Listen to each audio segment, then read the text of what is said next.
संपूर्ण देशात ईव्हीएम विरोधात वातावरण तापलेले असल्याने आता निवडणूक आयोगाने मतदाराचा अंत पाहू नये म्हणून शेवटची संधी म्हणून विचारपूर्वक निर्णय घेऊन ईव्हीएम मशीन बंद करा, अन्यथा सर्व ईव्हीएम मशिनी फोडल्या जातील, असा 10 दिवसांचा अल्टिमेटम जन आंदोलन नेतृत्व वामन मेश्राम यांनी निवडणूक आयोगाला दिला आहे।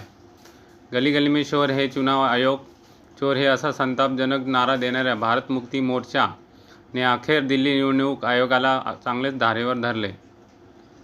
त्यामुळे RSS प्रणित BJP सरकार चांगलीच चिंतेत पडले असून या प्रकरणी निवडणूक आयोग पुढे काय भूमिका घेते याकडे सर्वांचे लक्ष लागले आहे। यावेळी बहुजन मुक्ती पार्टीसह राष्ट्रवादी काँग्रेस पक्षाचे राष्ट्रीय अध्यक्ष शरद पवार, उच्च न्यायालयाचे वकील मोहम्मद प्राचा, दिल्ली विश्वविद्यालयाचे नीतू सिंग, राष्ट्रीय करणी सेनेचे राष्ट्रीय अध्यक्ष राज शेखावत, गौतम पाल, त्याचबरोबर देशभरातील शेकडो सामाजिक संघटनांसह 28 राजकीय पक्षांनी लाखोच्या संख्येने सहभागी दर्शविले। SM न्यूज, नवी दिल्ली। और जितने भी मैनेजमेंट के लोग हैं और देश भर के कार्यकर्ता साथीगण, इन सभी साथियों का धन्यवाद ज्ञापित करते हुए साथियों आज के कार्यक्रम की समाप्ति की घोषणा करता हूँ। जय मूल निवासी। सर, हाल ही में चुनाव जो चंडीगढ़ के मेयर के चुनाव हुए, बैलेट पेपर की जिस तरीके की धांधली आई है, क्या कहेंगे उस पर? चंडीगढ़ का चुनाव ये 2024 के चुनाव में जो राष्ट्रीय स्तर पर धांधली करनी है उसका नमूना है। तो जब छोटे से चुनाव में इस तरीके की धांधली हो सकती है तो राष्ट्रीय स्तर पर अगर बैलेट पेपर से होता है तो कितनी बड़ी धांधली होगी? हाँ, तो वो एक नमूना है ना। उन्होंने जो लोग जिनके ऊपर हमने आरोप लगाया वो लोगों ने चंडीगढ़ में करके दिखाया। तो जो चंडीगढ़ में उन्होंने किया वही वो सारे देश भर में करना चाहते हैं। चंडीगढ़ में जो वो अधिकारी ही सारा बैलेट पेपर वेस्ट कर रहा है, अपने हाथों से लिख करके वेस्ट कर रहा है। आपने देखा, वीडियो में दिख रहा है सारा का सारा। तो इसलिए इससे ये प्रमाणित होता है कि 2024 के ऑफिसर पे दोष बड़े पैमाने पर होने वाला मुकदमा होगा। फिर सर, कि आप बैलेट पेपर के पक्ष में और बैलेट पेपर से धांधली ज्यादा चांसेस होने के, उसी का एग्जांपल है चंडीगढ़ में अगर 24 में चुनाव होते हैं। देखो, फ्री फेयर एंड ट्रांसपेरेंट चुनाव में बैलेट पेपर से ज्यादा ईवीएम मशीन में घोटाला होता था। इस वजह से बैलेट पेपर लाने की हमारी मांग है। बैलेट पेपर पर उतना नहीं होता था जितना ईवीएम मशीन में हो रहा है। ईवीएम मशीन का तो पता भी नहीं चल रहा है घोटाला होने का। ये बैलेट पेपर में तो पता चल जाता है, हंगामा होता है। आप पर आरोप लगाए जा रहे हैं कि आप लोग जैसे पहले बैलेट पेपर की लूट होती थी, बूथ लूटी जाती थी, वैसे ही फिर से करवाना चाहते हैं। इसलिए आज के आयोजन के बारे में बता दीजिए। आज के आयोजन के बारे में बता दीजिए। पत्रकारों को ही दबा रहे हो। एक पत्रकार भाई दूसरे पत्रकार को दबा रहा है। बोलो। जी, कहा जा रहा है कि आप लोग पुराने जमाने में जिस तरीके से बूथ लूटे जाते थे वही फिर से करवाना चाहते हैं, इसलिए बैलेट पेपर लाना चाहते हैं। वंचित समाज के लोग हैं, दबे हुए समाज के लोग हैं, वो लोग बैलेट पेपर को लुटवा करके ये काम करवाना चाहते हैं। ये आरोप हमारे ऊपर नहीं लगाया जा सकता। वो तो ताकतवर लोग ऐसा करते थे जिनके पास 3.5% वोट है। वोटों को तो उनकी कमी है ना, हमारे पास क्या कमी है? चुनाव आयोग अपने जो है जो पारदर्शी चुनाव होने का दावा करता है, जब ईवीएम से पारदर्शी चुनाव करते हैं, ईवीएम से पारदर्शी चुनाव होता है ऐसा दावा करता है चुनाव आयोग। सुप्रीम कोर्ट ने इस दावे को नहीं माना। अरे क्या पिछड़े वर्ग के लोग हमारे, अरे बाप रे, सुप्रीम कोर्ट ने इस दावे को नहीं माना।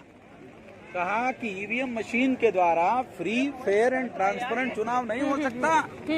मैडम, सर, आपने 10 दिन का टाइम दिया है, अगर चुनाव आयोग फिर भी नहीं मानता है फिर आपका क्या कदम होगा?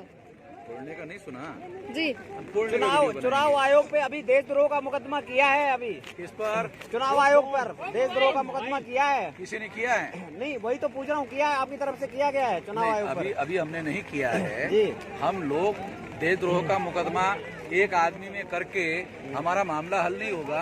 हम इस मुद्दे को लेकर जन आंदोलन करना चाहते हैं। अगर हम देशद्रोह का मुकदमा करें मोदी रजिस्टर करे, मोदी एफआईआर करेगा। लेकिन सर आप ईवीएम फोड़ने की बात कर रहे हैं, हिंसक रूप अपनाने की बात कर रहे हैं, इसकी बजाय कानूनी कार्यवाही से आप लोग लड़ाई क्यों नहीं लड़ रहे? क्योंकि कुछ एडवोकेट सुप्रीम कोर्ट के वो आप लोगों के साथ हैं, तो ये हिंसक तरीका ही क्यों अपनाने के बाद? जितना समझ में आता है ना, उससे तो ज्यादा हमको समझ में आता है। अच्छा, तो आप समझा दीजिए ना, हम इसीलिए आपसे सवाल पूछ रहे हैं। क्या करना चाहिए, क्या नहीं करना चाहिए। अगर लोग हमारे फैसले लेने लग जाए, पत्रकार हमारे फैसले लेने लग जाए, तो फिर तो पत्रकारों को नेता बनना चाहिए, हमें काहे के लिए बनना चाहिए। चलिए, आपकी स्टेज पर कोई बड़ा मुस्लिम चेहरा नहीं, क्या मुस्लिम प्रतिनिधित्व रहेगा इस आंदोलन में? कोई बड़ा मुस्लिम चेहरा नहीं है। ओबीसी के लोगों की संख्या 74.5% है। अगर ये लोग जाग जाते हैं तो मुस्लिम भाई विरोध में थोड़ी होते हैं, साथ में होते हैं। लेकिन सर हिंसक रूप अपनाने का सुप्रीम कोर्ट वगैरह में दी है नहीं? मैं तो पहले ही याचिका दे करके बाकायदा केस जीत चुका हूँ। कंटेम्प्ट ऑफ कोर्ट का केस तो मैंने खुद ही किया था, चुनाव आयोग के विरोध में किया था। मैं तो केस जीता हुआ हूँ। अभी भी मामला सुप्रीम कोर्ट में पेंडिंग है, तो उसको लेकर क्या चाहेंगे कि सुप्रीम कोर्ट जल्द से जल्द? अब सुप्रीम कोर्ट को हम सलाह तो नहीं दे सकते। आप बात को समझते क्यों नहीं हो? सुप्रीम कोर्ट को क्या हम सलाह दें? अरे तुम ये क्यों ऐसा कर रहे हो, तुम छुपा के बैठे हुए हो, दबा के बैठे हुए हो, ये तो हम नहीं कर सकते। उनको फैसला देने के लिए उनकी कोई प्रक्रिया है। तो वो जो केस किए हुए लोग हैं वो एप्लीकेशन दे दे कि भाई हमारे ऊपर फैसला क्यों नहीं दे रहे हो। उनके पास अधिकार है ना, जिन्होंने केस किया। जैसे मान लो आपने केस किया और वो हियरिंग नहीं कर रहा है, तो आपके पास संवैधानिक अधिकार है, जल्दी हियरिंग किया जाए। सर एक सवाल हमारा है कि चुनाव आयोग क्यों नहीं मान रहा है सुप्रीम कोर्ट के फैसले को भी और अपनी मनमानी कर रहा है? और उन्होंने ये भी कह दिया कि ईवीएम से जो है वो साफ सुथरा चुनाव होता है, किसी तरीके की कोई धांधली भी नहीं होती है। तो आप किस तरीके से चुनाव आयोग के इस फैसले को देखते हैं? नहीं माना ना। 8 अक्टूबर 2013 को चुनाव आयोग ने ये कहा था कि ईवीएम मशीन से फ्री फेयर होता है, मगर चुनाव सुप्रीम कोर्ट ने इस बात को नहीं माना ना कि ईवीएम मशीन में फ्री फेयर ट्रांसपेरेंट चुनाव होता है। ये सुप्रीम कोर्ट ने नहीं माना। पर सर चुनाव तो आप बलबूते पर इतने ऊंचे स्तर पर काम कर रहे हैं, किसका हाथ है चुनाव आयोग? चुनाव आयोग इसलिए कर रहा है क्योंकि कुछ लोग समर्थन कर रहे हैं ना उसका, इस वजह से। अब बीजेपी को मान लो फायदा हो रहा है तो बीजेपी सपोर्ट करेगी। सर अगला प्लान क्या है आपका? अगला प्लान क्या है आपका? 10 दिन के बाद में अगर चुनाव आयोग ने नहीं माना तो ईवीएम फोड़ने का अभियान सारे देश भर में शुरू करेंगे और इसके लिए जेल में जाने के तैयार है। कैसे कर रहे हो आप लोगों का ही है ये?